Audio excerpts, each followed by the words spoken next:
It all started with one post. One tiny, perfectly filtered post that Meghan Markle never saw coming, and definitely not from someone she once called her ride or die. In Hollywood, loyalty has a shelf life. And when the cameras start rolling and the secrets start spilling, that loyalty disappears faster than champagne at a Netflix wrap party. This time, the dagger didn't come from a tabloid or a palace insider. It came from within. From someone who once knew Meghan better than most, someone who had been in the room before the fame, before the titles, before the curated image of the world's most famous duchess. When that post went live, it didn't just trend, it detonated. A cryptic Instagram story, an old photo of Meghan and her friend during their Soho House days, captioned with just 12 haunting words. Some people forget where they came from, until their past comes knocking. Simple, subtle, but in Hollywood, subtlety is gasoline. Within hours, the internet was on fire. Commenters flooded in, dissecting every word, every emoji, every ounce of hidden meaning. Was it shade? A warning? Or a betrayal? And who exactly was this so-called friend? Because one thing became clear fast, this wasn't some random acquaintance.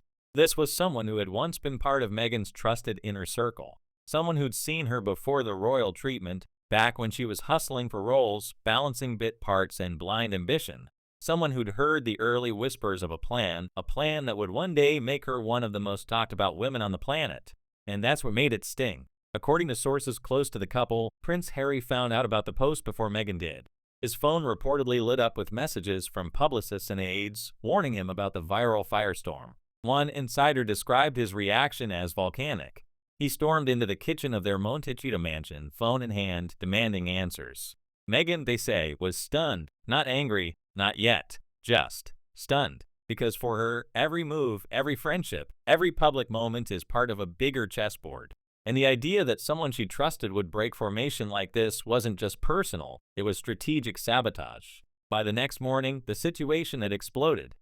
The friend had gone live on TikTok, wine glass in hand, ready to clear the air. Except what came next wasn't clarity, it was chaos. With a shaky laugh and the confidence of someone who knows exactly what they're doing, she started talking. Nothing overtly defamatory, she was careful, but every story, every anecdote, hit with precision.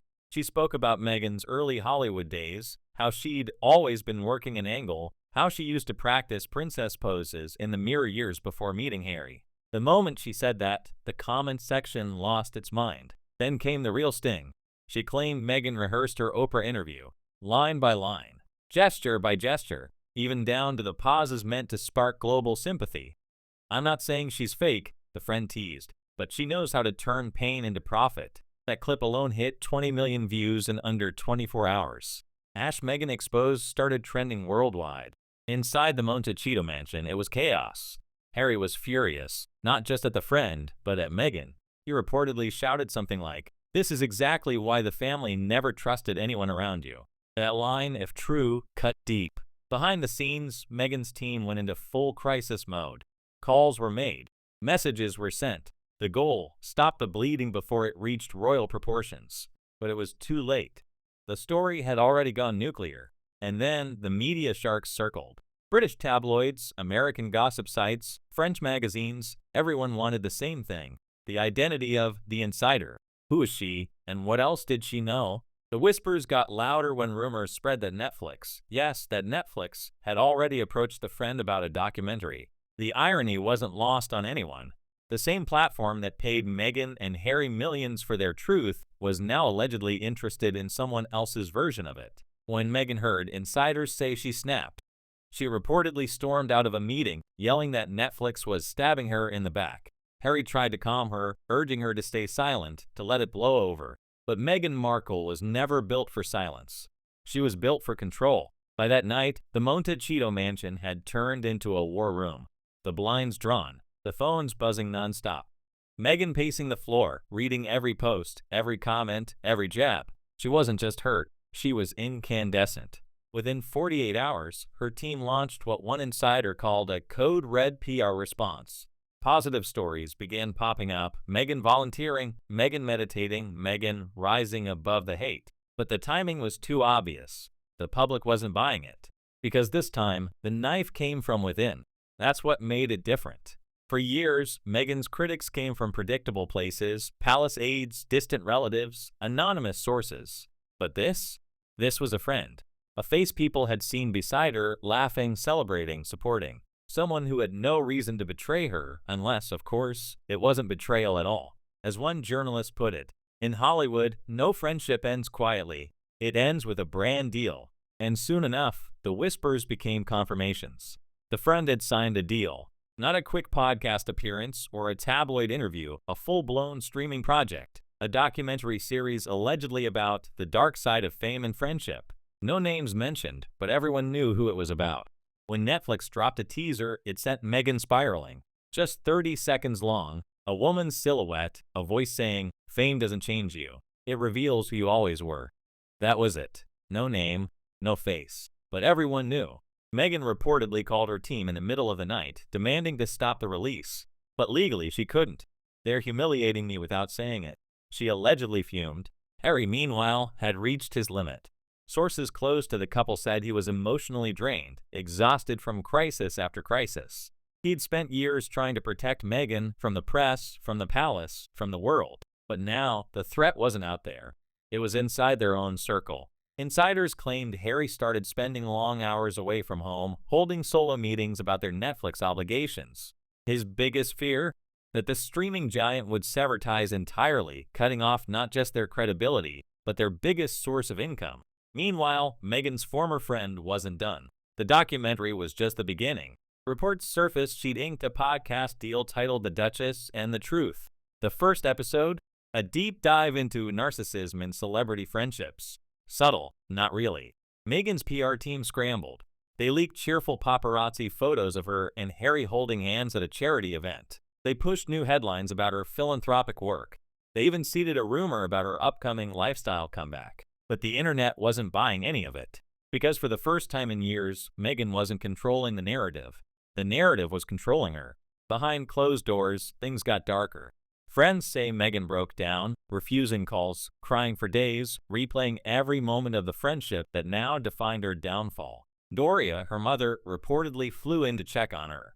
But even that couldn't soften the humiliation. Harry tried to comfort her, but their relationship was under strain. One insider claimed Harry finally said the words that Meghan never thought she'd hear. "Maybe if you stopped fighting everyone, they wouldn't all become enemies." That silence that followed said everything. At a recent Santa Barbara dinner, witnesses said the tension was palpable. Meghan forcing smiles, Harry quiet, distant. They left early. The photos looked perfect, but insiders said the cracks were visible. The once power couple now looked like two people fighting very different wars. Meanwhile, talk shows were having a field day.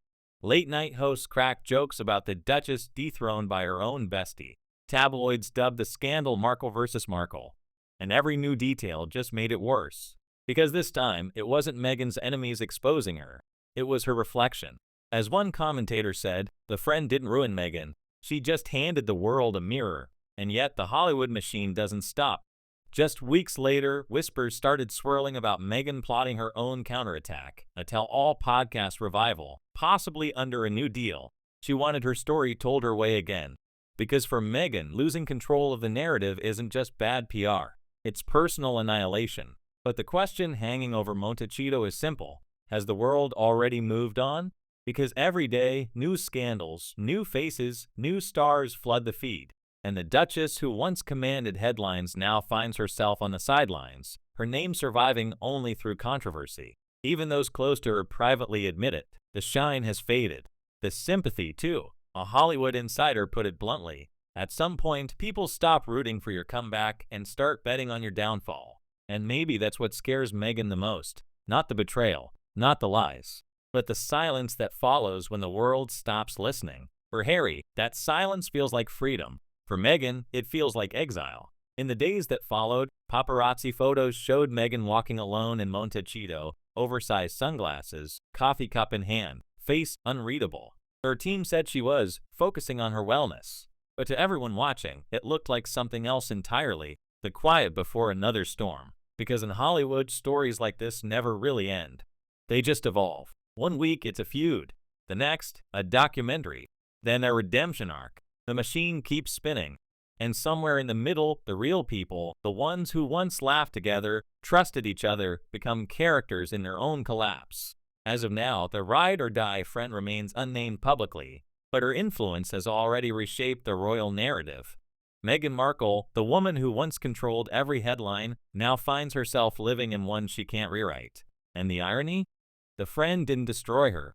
Meghan's obsession with control did. In the end, maybe the story isn't about betrayal at all. Maybe it's about what happens when the game you've mastered turns on you. When the audience that once cheered for your independence starts craving your downfall. When every secret, every whisper, every old friend becomes a headline waiting to happen. Because in Hollywood, fame is never loyal. It just waits for its next meal. And this time, that meal had a tiara. The cameras may fade. The feeds may move on. But for Meghan Markle, this story will linger, whispered at premieres, joked about in writers' rooms, dissected in podcasts. Because in the end, no one can spin the story forever. Eventually, the story spins you. And for the Duchess of Sussex, that spin has only just begun.